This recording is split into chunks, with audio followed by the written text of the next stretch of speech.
오스트로네시아인의 언어도 유전자도 뉴기니에는 침투하지 못했다.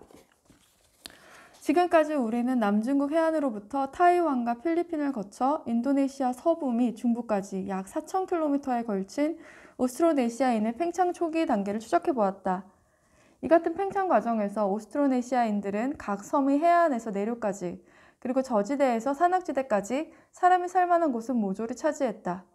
돼지뼈와 붉은 이장 민무늬 토기 등의 고고학적 특징들로 미루어 판단할 때 그들은 BC 1500년경에 이미 산이 많은 큰 섬 뉴기니의 서쪽 끝으로부터 300km도 안 되는 인도네시아 동부의 할마헤라 섬까지 도달해 있었다. 그들은 그 이전에도 셀레베스, 보르네오, 자바, 수마트라 등 산이 많은 큰 섬들을 몽땅 차지했는데 뉴기니의 경우에도 마찬가지였을까? 그렇지 않았다. 이것은 현대 뉴기니인들 대부분의 얼굴만 보아도 분명히 알 수 있는 일이고 뉴기니인들의 유전자에 대한 상세한 연구에서도 밝혀진 사실이다. 내 친구 위어르를 비롯하여 모든 뉴기니 고지인들은 검은 피부색, 돌돌 말린 머리카락, 얼굴형 등에서 인도네시아인, 필리핀인, 남중국인과는 완연히 다르다. 그리고 뉴기니 내륙 및 남해안 저지대도 대부분 키가 더 큰 편이라는 점 이외에는 고지인들과 비슷하게 생겼다. 유전학자들도 뉴기니 고지인의 혈액 샘플에서는 오스트로네시아인의 유전적 특징을 발견하지 못했다. 그러나 뉴기니의 북해안과 동해안, 뉴기니 북쪽 및 동쪽의 비스마르크 제도와 솔로몬 제도에서는 상황이 좀 복잡해진다. 이들 지역 사람들의 외모는 위워르와 같은 고지인과 아크마드 같은 인도네시아인 사이 어디쯤에 들어가는데 대체로 위워르 쪽이 상당히 더 가깝다.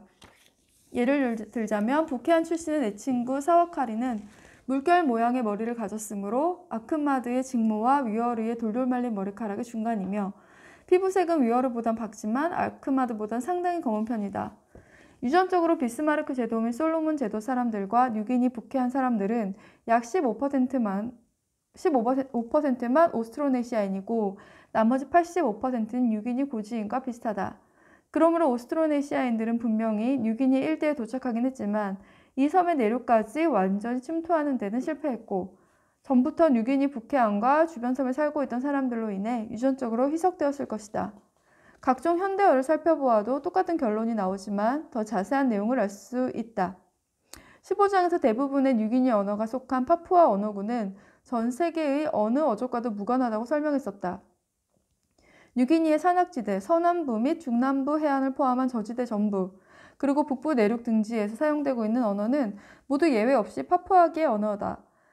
그러나 북해안 및 동남 해안에 접해 있는 좁은 띠 모양의 지역에서는 오스트로네시아계 언어가 사용되고 있다. 반면에 비스마르크 및 솔로몬 제도에서는 대부분이 오스트로네시아계 언어이며 파푸아계 언어는 단지 몇 개의 섬에 고립되어 있을 뿐이다. 비스마르크 및 솔로몬 제도와 뉴기니 북해안에서 사용되고 있는 오스트로네시아계 언어들은 오세아니아계라는 별개의 준준어파로 분류된다. 이들 언어는 뉴기니 서쪽 끝과 할마헤라 섬의 언어들로 이루어진 준준어파와도 관련이 있다. 이 같은 언어학적 관계는 지도만 보아도 예상할 수 있는 일이지만 현재 뉴기니 일대에서 오스트로네시아계 언어를 사용하는 사람들이 바로 할마헤라를 거쳐 들어왔음을 입증하고 있다. 뉴기니 북부에서 오스트로네시아계 언어와 파푸아계 언어의 분포 지역을 자세히 살펴보면 침입자였던 오스트로네시아인들과 파푸아계 언어를 사용하던 거주자들이 오랫동안 접촉해왔음을 알 수 있다. 이 지역의 오스트로네시아계 언어와 파푸아계 언어는 둘 다 상대방의 어휘 및 문법으로부터 막대한 영향을 받았으므로 이들 언어는 파푸아계 언어의 영향을 받은 오스트로네시아계 언어인지 그 반대인지조차 판단하기 어렵다. 뉴기니 북해안이나 그 부근의 여러 섬에서 이 마을 저 마을을 지나다 보면 한 마을은 오스트로네시아계 언어를 사용하고 그 다음 마을은 파푸아계 언어를 사용하고 또 그 다음 마을은 다시 오스트로네시아계 언어를 사용하는 시기다. 사람들의 언어는 바뀌었지만 유전적인 차이는 존재하지 않는다. 이 같은 사실은 뉴기니 북해안과 인근 섬들에서 침입자 오스트로네시아인들과 원래부터 있던 뉴기니인들이 수천 년 동안 교육 및 결혼을 통하여 유전자와 언어를 주고받았음을 시사하고 있다. 이 같은 장기간의 접촉에서 더 효과적으로 전달되는 것은 오스트로네시아인의 유전자가 아니라 오스트로네시아계 언어였다. 결국 오늘날 비스마르크 및 솔로몬 제도의 사람들은 외모와 대부분의 유전자는 여전히 파푸아인이면서도 대다수가 오스트로네시아계 언어를 사용하고 있다. 그러나 뉴기니 내륙에서는 오스트로네시아인의 언어도 유전자도 침투하지 못했다. 그들이 뉴기니를 침략한 결과는 이처럼 보르네오와 셀레베스를 비롯한 인도네시아의 큰 섬들을 침략했을 때와는 매우 달랐던 것이다. 후자의 경우에는 오스트로네시아인들의 불도저 때문에 종전에 살던 사람들의 유전자와 언어는 거의 흔적조차 찾을 수 없을 정도였다. 그렇다면 뉴기니에서 도대체 무슨 일이 벌어졌는지를 이해하기 위해 지금부터 고고하게 찾아낸 증거들을 살펴보기로 하자. 뉴기니에 남아있는 오스트로네시아인들의 흔적, 라피타 토기. BC 1600년경, 즉 오스트로네시아인들이 할마헤라에 나타난 것과 거의 동시에 뉴기니 일대에도 그들의 고고학적 특징이 나타난다. 그러나 오스트로네시아인들이 그곳에 도착할 때의 상황은 그 이전, 즉 필리핀과 인도네시아에 도착할 때의 상황과는 두 가지 측면에서 달랐다. 첫 번째 측면은 토기의 형태에 대한 것이다. 이것은 심미적인 문제이므로 경제적인 의미는 없지만 고고학자들에게는 초기 오스트로네시아인의 유적지를 즉각 식별할 수 있게 해주는 요소다. 필리핀과 인도네시아에서 발견되는 초기 오스트로네시아인의 토기는 대부분 장식이 없다. 뉴기니 일대의 토기는 기하학적 도형을 수평띠 모양으로 배열하여 정교하게 장식했다. 그리고 인도네시아의 초기 오스트로네시아 토기의 특징인 붉은 이장과 여러 가지 그릇 모양도 그대로 유지하고 있다. 뉴기니 일대에 정착한 오스트로네시아인들은 그 전부터 나무 껍질 옷감이나 문신의 기하학적인 도형을 사용하고 있었다. 아마도 거기서 아이디어를 얻어 토기에도 문신을 새기기 시작한 듯하다. 이 같은 양식은 그것이 사용되었던 라피타라는 고고학적 유적지의 이름을 따서 라피타 토기라고 부른다. 뉴기니 일대의 초기 오스트로네시아 유적에서 훨씬 더 중요한 두 번째 측면은 유적지의 분포 지역이다. 필리핀과 인도네시아의 경우에는 가장 오래된 오스트로네시아 유적지들로 루손, 보르네오, 셀레베스 등의 큰 섬에 있는 반면 뉴기니 일대에서 라피타 토기가 발견된 유적지들은 비교적 큰 외딴 섬에 부속된 작은 섬들에 거의 국한되어 있다. 현재까지 뉴기니 섬 북해안에서 라피타 토기가 발견된 유적지는 아이탑에 단 한 곳뿐이며 솔로몬 제도에는 겨우 두 군데가 있다. 뉴기니 일대에서 라피타 유적은 대개 비스마르크 제도에 몰려 있다.